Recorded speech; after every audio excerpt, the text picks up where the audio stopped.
ಧರಣಿ ಮಾಡಿ ಮುಗಿಸಿ ನಾವೆಲ್ಲ ಕೂತ್ಕೊಂಡಿದ್ವಿ.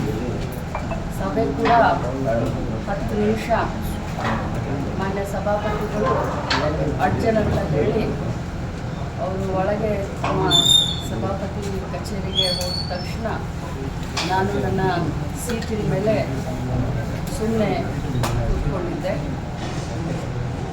ಆದರೆ ಸಿ.ಟಿ. ರವಿ ಅವರು ನಮ್ಮ ನಾಯಕರಾದಂಥ ರಾಹುಲ್ ಗಾಂಧಿಯವರಿಗೆ ಡ್ರಗ್ ಅಡಿಕ್ಟು ಅಂತ ಹೇಳಿ 3-4 ಬಾರಿ ಅಂದರು. ನಾನು ಮತ್ತೇನು ಸುಮ್ಮನೆ ಕೂತ್ಕೊಂಡೆ ತಾಳ್ಮೆಯಿಂದ. ಮತ್ತೆ ನನ್ನನ್ನು ನೋಡಿಕೊಂಡು ಡ್ರಗ್ ಅಡಿಕ್ಟ್ ರಾಹುಲ್ ಗಾಂಧಿ ಅಂತಂದರು. ಡ್ರಗ್ ಅಡಿಕ್ಟ್ ರಾಹುಲ್ ಗಾಂಧಿ ಯಾಕೆ ಅಂತೀರಾ? ಹಾಗಾದರೆ ತಾವು ಕೂಡ ಆಕ್ಸಿಡೆಂಟ್ ಮಾಡಿದ್ದೀರಲ್ಲ, ಹಾಗಾದರೆ ತಾವು ಕೂಡ ಕೊಲೆಗಾರರಾಗ್ತೀರಲ್ಲ ಅಂತ ಅಂದರು. ನಾನು ಹಾಗೆ ಅಂದ ತಕ್ಷಣವೇ ತಿರುಗಿ ತಾವೆಲ್ಲರೂ ಕೇಳಿದ್ದೀರಾ, ನನಗೆ ಆ ಪದವನ್ನು ಬಳಸಲಿಕ್ಕೆ ತುಂಬ ಅಸಹ್ಯ ಆಗುತ್ತೆ. ನಾಗರಿಕ ಸಮಾಜದಲ್ಲಿ ರಾಜಕಾರಣದಲ್ಲಿ ಭಾಳಷ್ಟು ಧೈರ್ಯ ಮಾಡಿ ಭಾಳಷ್ಟು ಕಷ್ಟದಿಂದ ಒಬ್ಬ ಸಾಮಾನ್ಯ ಕಾರ್ಯಕರ್ತೆಯಾಗಿ ಇಲ್ಲಿವರೆಗೆ ರಾಜ್ಯದ ಎಲ್ಲ ಮಹಿಳೆಯರನ್ನ ಪ್ರತಿನಿಧಿಸ್ತಾ ಇದ್ದೀನಿ. ಇಂಥ ಸಂದರ್ಭದಲ್ಲಿ ನನಗೆ ಆ ಮಾತನ್ನು ಒಮ್ಮೆಲ್ಲ 10 ಬಾರಿ ಹೇಳಿ ನನ್ನನ್ನು ತೇಜೋವಧೆ ಮಾಡಿದ್ರು. ಎಲ್ಲ ಇರೋದಿಲ್ಲ ನಾನು, ಆದರೆ ನಾನು ಕೂಡ ಒಬ್ಬ ತಾಯಿ, ಒಬ್ಬ ಅಕ್ಕ, ಒಬ್ಬ ಅತ್ತೆ. ಇವತ್ತು ನನ್ನನ್ನು ನೋಡಿ ಸಾವಿರಾರು ಮಹಿಳೆ ರಾಜಕಾರಣ ಬರಬೇಕು ಅಂತ ಅಂತಿರ್ತಾರೆ. ಇರುವಂಥ ನಮ್ಮವ್ರಿಗೇ ಅದು ಸದನದಲ್ಲಿ ಈ ರೀತಿ ಮಾತಾಡಿದ್ರೆ ಬಹಳ ಹರ್ಟ್ ಆಗುತ್ತೆ. ಇಷ್ಟೇ ಹೇಳಿದ್ ನಾನು. ಆ ಮೂಮೆಂಟ್ ಅಲ್ಲಿ ನೀವು ಎಕ್ಸ್ಪೆಕ್ಟ್ ಮಾಡಿದ್ರೆ ಈ ತರ ತೇಜೋವಧಿಯ ಮಾತು? ನೋಡಿ, ನಾವು ರಾಜಕಾರಣದಲ್ಲಿ ರೋಷಾವೇಶವಾಗಿ ನಾವು ಭಾಷಣವನ್ನು ಮಾಡಬಹುದು. ಆದರೆ ಇಲ್ಲಿಯವರೆಗೆ ನಾನು ಹುಟ್ಟಿದಾಗಿಂದ ಒಂದು ಇರುವೆ ಕೂಡ ಕಾಟ ಕೊಡ್ತಂತವಲ್ಲ. ನಾನು ನನ್ನ ಪಾಡಿಗೆ ರಾಜಕಾರಣ ಮಾಡಿಕೊಂಡು ಕೈಲಾದಷ್ಟು ಜನರ ಸೇವೆಯನ್ನು ಮಾಡ್ಕೊಂಡಿದ್ದಂತೆ. ಕೆಟ್ಟದ್ದನ್ನು ನೋಡಿದ್ರೆ, ಕೆಟ್ಟವ್ರನ್ನ ಕಂಡ್ರೆ ದೂರ ಹೋಗುವಂತೆ. ಸ್ವಾಭಾವಿಕ ರಾಜಕಾರಣದಲ್ಲಿ ಇದ್ದೀವಿ ಅಂತಂದರೆ ನಾವು ಸ್ವಲ್ಪ ಧೈರ್ಯದಿಂದ ಇರಬೇಕಾಗುತ್ತೆ. ಆದರೆ ವಿಧಾನ ಪರಿಷತ್ತು ಅಂತಂದರೆ ಹಿರಿಯರ ಚಾವಡಿ, ಬುದ್ಧಿವಂತರ ವೇದಿಕೆ.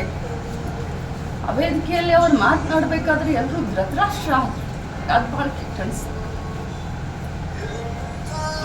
ಕೇಳಿದವ್ರು ಬಂದು ನನಗೆ ಪಕ್ಕಕ್ಕೆ ಬಂದು ಹೇಳ್ತಾರೆ, ಸಾರಿ ಅಂತ ಹೇಳ್ತಾರೆ. ಆದರೆ ಯಾರು ಕೂಡ ಅದನ್ನು ಖಂಡಿಸ್ಲಿಲ್ಲ. ನಮ್ಮ ಪಕ್ಷದವ್ರು ನಾನು ಬೆನ್ನಿಗೆ ನಿಂತ್ಕೊಂಡು, ಇವತ್ತು ರಾಹುಲ್ ಗಾಂಧಿ ಇದ್ರೆ ನಮ್ಮ ಕಾಂಗ್ರೆಸ್ ಪಕ್ಷ ಇದ್ರೆ ಲಕ್ಷ್ಮೀ ಹೆಬ್ಬಾಳ್ಕರ್ ಅಂತ ಹೇಳಿ ರಾಹುಲ್ ಗಾಂಧಿ ತೇಜೋವಧೆ ಮಾಡ್ತಾ ಇದ್ದೀರಾ. ಇರ್ರಿಲಿವೆಂಟು. ಅಂಬೇಡ್ಕರ್ ಅವ್ರಿಗೆ ಅಪಮಾನ ಮಾಡಿದ್ರಂತ ನಾವೆಲ್ಲ ಹೇಳುವಂಥ ಸಂದರ್ಭ. ಭಾಳಷ್ಟು ಕಷ್ಟದಿಂದ ಒಬ್ಬ ಸಾಮಾನ್ಯ ಕಾರ್ಯಕರ್ತೆಯಾಗಿ ಇಲ್ಲಿವರೆಗೆ ರಾಜ್ಯದ ಎಲ್ಲ ಮಹಿಳೆಯರನ್ನ ಪ್ರತಿನಿಧಿಸ್ತಾ ಇದ್ದೀನಿ. ಇಂಥ ಸಂದರ್ಭದಲ್ಲಿ ನನಗೆ ಆ ಮಾತನ್ನು ಒಮ್ಮೆಲ್ಲ 10 ಬಾರಿ ಹೇಳಿ ನನ್ನನ್ನು ತೇಜೋವಧೆ ಮಾಡಿದ್ರು. ಎಲ್ಲ ಇರೋದಿಲ್ಲ ನಾನು, ಆದರೆ ನಾನು ಕೂಡ ಒಬ್ಬ ತಾಯಿ, ಒಬ್ಬ ಅಕ್ಕ, ಒಬ್ಬ ಅತ್ತೆ. ಇವತ್ತು ನನ್ನನ್ನು ನೋಡಿ ಸಾವಿರಾರು ಮಹಿಳೆ ರಾಜಕಾರಣ ಬರಬೇಕು ಅಂತ ಅಂತಿರ್ತಾರೆ. ಇರುವಂಥ ನಮ್ಮವ್ರಿಗೇ ಅದು ಸದನದಲ್ಲಿ ಈ ರೀತಿ ಮಾತಾಡಿದ್ರೆ ಬಹಳ ಹರ್ಟ್ ಆಗುತ್ತೆ. ಇಷ್ಟೇ ಹೇಳಿದ್ ನಾನು. ಆ ಮೂಮೆಂಟ್ ಅಲ್ಲಿ ನೀವು ಎಕ್ಸ್ಪೆಕ್ಟ್ ಮಾಡಿದ್ರೆ ಈ ತರ ತೇಜೋವಧಿಯ ಮಾತು? ನೋಡಿ, ನಾವು ರಾಜಕಾರಣದಲ್ಲಿ ರೋಷಾವೇಶವಾಗಿ ನಾವು ಭಾಷಣವನ್ನು ಮಾಡಬಹುದು. ಆದರೆ ಇಲ್ಲಿಯವರೆಗೆ ನಾನು ಹುಟ್ಟಿದಾಗಿಂದ ಒಂದು ಇರುವೆ ಕೂಡ ಕಾಟ ಕೊಡ್ತಂತವಲ್ಲ. ನಾನು ನನ್ನ ಪಾಡಿಗೆ ರಾಜಕಾರಣ ಮಾಡಿಕೊಂಡು ಕೈಲಾದಷ್ಟು ಜನರ ಸೇವೆಯನ್ನು ಮಾಡ್ಕೊಂಡಿದ್ದಂತೆ. ಕೆಟ್ಟದ್ದನ್ನು ನೋಡಿದ್ರೆ ಕೆಟ್ಟವ್ರನ್ನ ಕಂಡ್ರೆ ದೂರ ಹೋಗುವಂತೆ. ಸ್ವಾಭಾವಿಕ ರಾಜಕಾರಣದಲ್ಲಿ ಇದ್ದೀವಿ ಅಂತಂದ್ರೆ ನಾವು ಸ್ವಲ್ಪ ಧೈರ್ಯದಿಂದ ಇರಬೇಕಾಗುತ್ತೆ.